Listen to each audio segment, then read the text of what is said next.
During the Passover of soldiers in the UPDF, after training, Moses Kainerugaba came out and made statements which I want to talk about. Moses Kainerugaba, as a CDF, came out when he was passing out to these soldiers to caution politicians who are helped by foreigners. And that is my point of contention. I keep on saying telling people that in politics, nothing is done by mistake. Everything is done for a reason. Why is it that ever since BOBI WINE came into the scene of politics, every time Museveni comes out to speak, or now the CDF Moses Kainerugaba comes out to speak, he links him to foreigners? And I'm going to explain it. Most say these statements. I wish to reassure and inform the country that Uganda is peaceful, secure, and thriving. However, what is also true is that we are having to deal with a fifth column of neo-colonialist sympathizers and agents of foreign interests who are intent on sabotaging our national independence and development. Your Excellency and fellow citizens, we are very aware of the insidious machinations of negative elements against our country, but the good news is that we will not permit their shenanigans. We, for instance, can no longer afford the widespread public malaise over systemic corruption and poor service delivery in our country. We cannot and shall not tolerate agents of foreign interests who work secretly to weaken the country's progress. We will never allow agents of foreign interests to demoralize and demobilize the patriotic and nationalist spirit of Ugandans. Your Excellency, furthermore, we shall not allow foreign interests to determine our national narrative.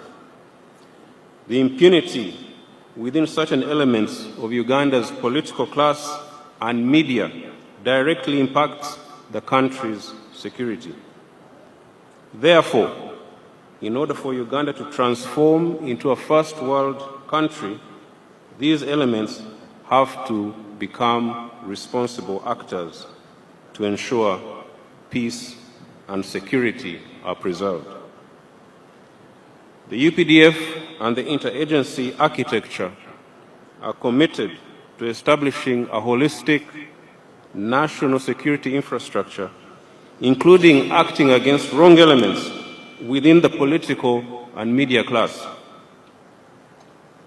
Certainly, we will never allow anyone again to undermine the national interest in whatever shape or form.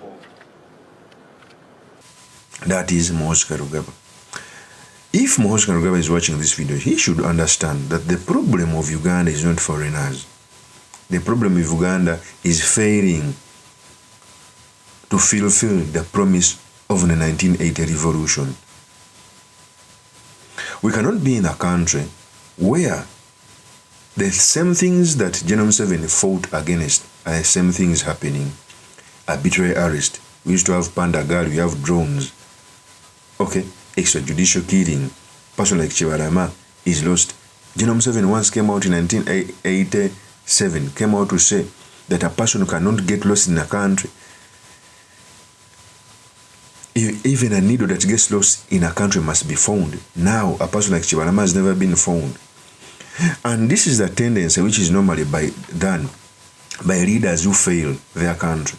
Because if you fail, even the international community has eyes on you. So you shift the blame from not performing to foreign nations. So the purpose of this video, I've come to dissect the statements which were made by Moses Kainerugaba, what it means for our politics, and most importantly, the study materials you can learn from the politics of our nation. But before I do this, I want to let you know that if you're into this channel, please subscribe. And if you're watching this video from a different platform, please head on to YouTube, type in Sula Mawagali. There's a lot of content of this nature. if geopolitics and economics is what you want, this would be definitely the right channel for you to subscribe to.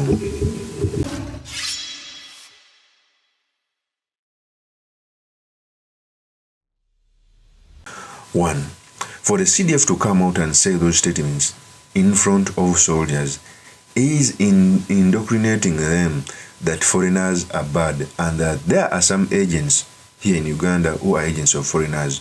So that if soldiers are dealing with you, they're not dealing with you on the basis of being a Ugandan that you are asking for to fulfill the promises of the revolution, but they are dealing with you because you are an extension of foreigners' neo-colonialism. So it is tactical. So if a soldier who doesn't think through things and sit down seeing his CDF telling him that foreigners who are practicing neo-colonialism on them, when he comes out to maybe quench a protest that is allowed by the Constitution, he will deal with you as an extension of a colonialist, not as a person who is seeking to change things. So it is calculated. For example, I will give you examples. Every time people who want to lead the country fail, they brand the opposition neo-colonialist so that they can quench them or beat them or jail them with maximum violence. In English, they say, give a dog a bad name and you hang it. In 1980, Obote himself accused the same thing with General Kaguta Museveni. He called him a Rwandese. He called him that is being used by foreigners. Yes, the things were not well in the country. They were arrests. They were unconstitutionalism. In fact, Obote said these statements. Milton Obote more or less spelled out the consequences for Britain. So far, Mr. Heath has not told me whether the British have interests in Uganda. I believe the British have interests in Uganda. I give you one example, namely that our trade with the rest of the world represents a strong British interest. We buy from the rest of the world, and British goods in Uganda amount to 40% of what we buy from all countries in the world. I suppose that is a British interest. But it looks to me as if Mr. Heath will have to tell me whether he's prepared to write off that interest, not only in Uganda but in other parts of Africa. A British newspaper has reported of some contingents of British Navy near Mombasa. I can say that if the report is true, the British Navy near Mombasa is too near us for comfort in view of the present tense situation in this conflict. Mr. Heath, throughout the surface calm of the weekend when he went sailing, obviously had the tactics of tomorrow's debate in mind. Should he speak at the beginning, intervene halfway, or wait for the very end? Thank you. Get to rest. The British line remains as implacable as that of the East Africans. Mr. Heath is here to explain the British attitude, but he's not trying to persuade anyone. Probably he'll be delighted that the debate's going to begin in closed session. There is this feeling that the whole thing's becoming too much like the UN, with a lot of posing for spectators.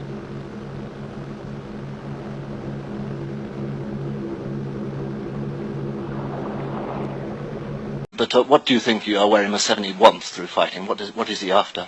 I don't know.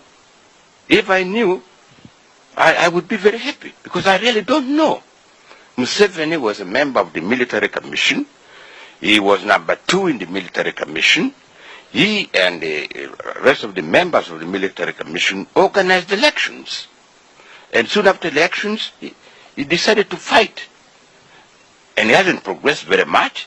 In his own area where he was born, he's not effective, he's not known, and he's a refugee himself in another part of Uganda. So I really don't know what he wants. Whatever the wrongs of his case, wouldn't it save a lot of life and a lot of money to talk to him? I told you it is not a personal matter. Why do you think Museveni is all that important in this country? First of all, he's not a citizen. He's not a citizen. Where is he? He lost an election. He has no party which is viable in this country. Because he's a gunman. Your name is Robin. Do you remember the history of England called Robin Hood? I do. Yes? Is it worthwhile talking to Robin Hoods of this world?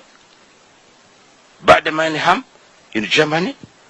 The Irish Republic army people? Is it worthwhile talking to such gangsters and terrorists? You say he's not a citizen. What do you mean by that? Because his father was not born in Uganda. And that is the constitutional basis. So he cannot be a citizen. The strongest advocate for talks is not coming from opposition politicians. It's coming from the I have Archbishop. answered that question. I'm not going to answer anymore.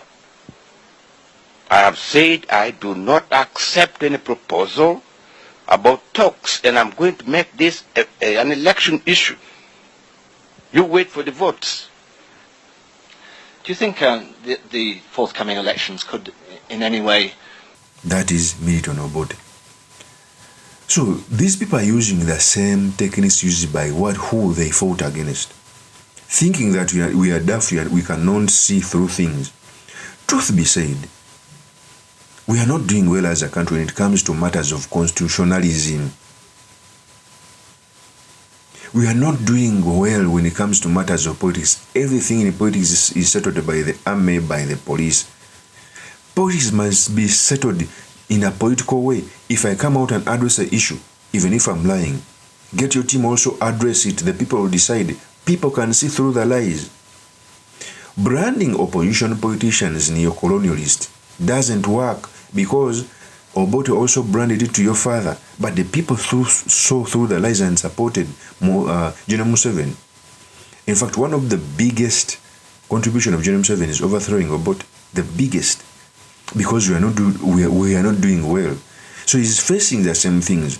And instead of acknowledging the blame, see through the difficulties we have as a country, and you don't apportion blame to colonialists. The reason why even colonialists engage in politics is because of the regime failing. For example, how can you tell me that after election you attack the opposition leader's home, fight with his wife, break doors without a court order? What do you want people to think? And it forces the opposition leader to run outside the country. Now you are branding him a neo-colonialist. That doesn't work. So for me, I think those statements were aimed at indoctrinating soldiers. That's why when that soldier finds you on the streets, he'll deal with you. I saw after those statements, soldiers started to speak out against foot soldiers as if they went in the army to go against the people. Soldiers must guard the boundaries of the country. So a soldier coming out to say that he doesn't want full soldiers anymore, it shows you the extent to which the indoctrination went. Bafoot soldier bali mbulabi. Kubanga muve ku basiviliani bafe, muve ku muhozi wafe ne president. So you clearly see that those statements were tactical, they were for purpose, and they want to make the army go against its fundamentals, go against the people of the nation, which is unfortunate. There must be a deliberate way of solving problems, not branding those who see problems as neo-colonialist. Of course, since my PMA is truly Mr. Makindi, Kabi Suleiman Magali. If you're into this channel, please subscribe, like, and comment so that I'm motivated to do more of such videos. I'll see you on another one. Peace.